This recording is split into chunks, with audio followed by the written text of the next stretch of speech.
Hi, I'm Lewis Hand, and welcome to Free China. And today I want you all to have a look at this ridiculous tweet. Let's read it.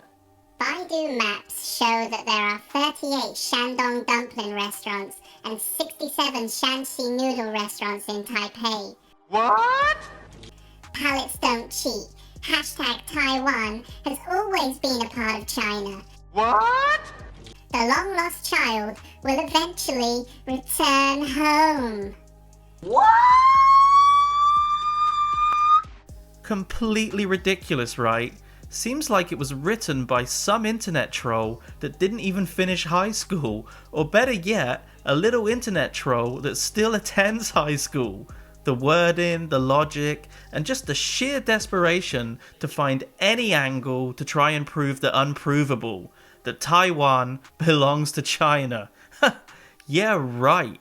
This is the tweet of a rambling madman, or should I say, rambling mad woman. You see, if this was just a tweet from some internet troll, you know, one of China's infamous Wu Mao Dang, the 50 Cent Army, then I probably wouldn't need to make a video about it. I have to deal with these guys pretty much every single day, coming onto my videos and writing ridiculous comments with god-awful spelling, grammar, and punctuation. Every time I reply, I feel like I'm giving them an English lesson. So if it was just one of those 50-cent losers, I wouldn't even make a video about it, right? But this isn't from one of them 50-cent losers. This tweet was from Hua Chunying, a government official and spokesperson for the Chinese government. And I say Chinese government because this horrible woman definitely does not speak for the Chinese people. Can you believe that this petty crap is direct from the mouth of a government official? Anyway, I thought that I would humour her and give her a little reply to her ridiculous tweet. I did a quick search on Baidu Maps and I discovered 173 results when I searched for Taiwanese restaurants in Beijing. Does this mean that China belongs to Taiwan? How many McDonald's, KFC and Burger King restaurants are in China anyway?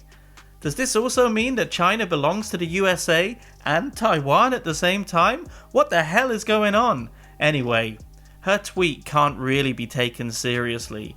Actually, what the hell is she even doing on Twitter in the first place?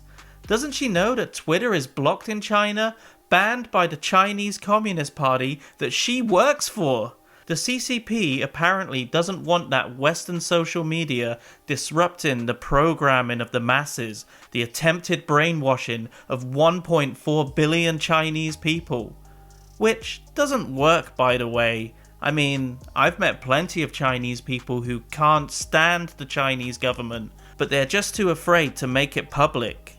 I guess a more appropriate description of what the CCP are doing on the internet would be terrorizing the masses because the Chinese people are too afraid to speak up against that horrible government.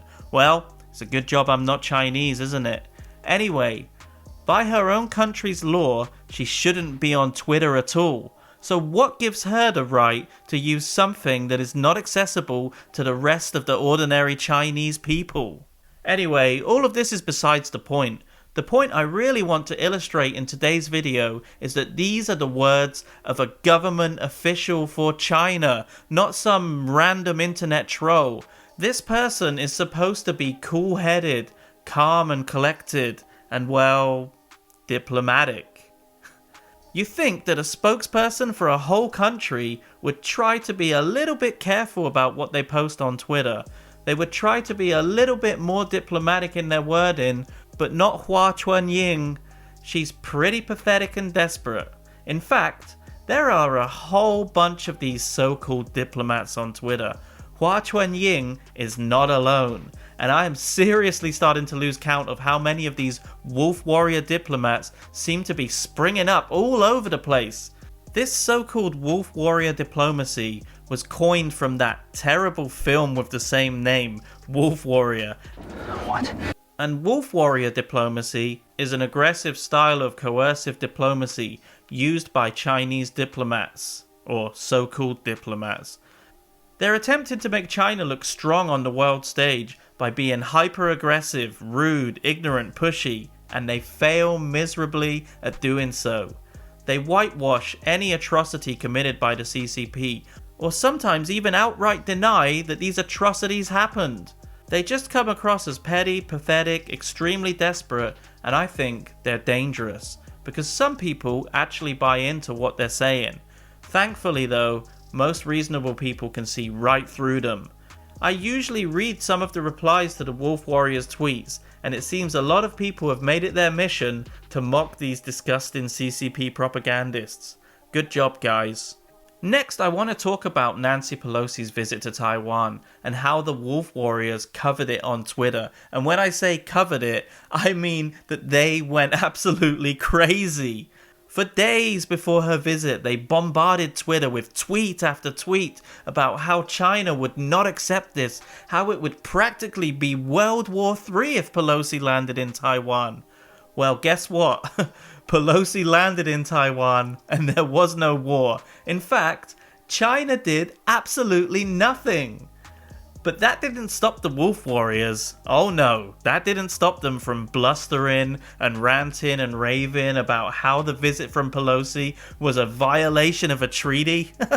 Not that China is any good at honoring their treaties with other countries, right? Hong Kong. After all of that rage subsided, the Wolf Warriors have become desperate. They've become so desperate that they're tweeting about some over-the-hill sellout musician, Roger Waters of Pink Floyd, who actually has his own little business interests in China. He wants to sell his crappy solo music. And it seems that Roger doesn't need no education on China because he's read all about it, you see. The Chinese are too busy encircling Taiwan as we speak, okay? They're not encircling Taiwan. Taiwan is part of China. And that's been absolutely accepted by the whole of the international community since 1948. And if you don't know that, you're not reading enough. Go and read about it. Okay. So Roger thinks that Taiwan belongs to China because he read about it. And maybe if he keeps it up, he can join that pathetic little gang of Wolf Warriors. It seems to me that Roger has taken money over morals, and good luck to him. I have a little suggestion for a new song for Roger, and it's about the Uyghurs. You know, those people that the CCP are currently committing a cultural genocide against. The name of the new song will be "We All Need CCP Re-Education." Good job, Roger. So these Wolf Warriors like Hua Chuanying on Twitter are pathetic, childish, and an embarrassment for China. They do not represent China at all, or the Chinese people, but they are trying to tell the world that they do. Here's some advice for the Wolf Warriors. If you want people to respect the Chinese government, and if you truly, really want Taiwan to be a part of China, how about you stop being so goddamn childish and petty and actually make your country an appealing place for the Taiwanese people to want to join? Fat chance of that. As long as these Wolf Warriors are allowed to use Twitter and the regular Chinese people don't have a voice, then China will never be free. Free China.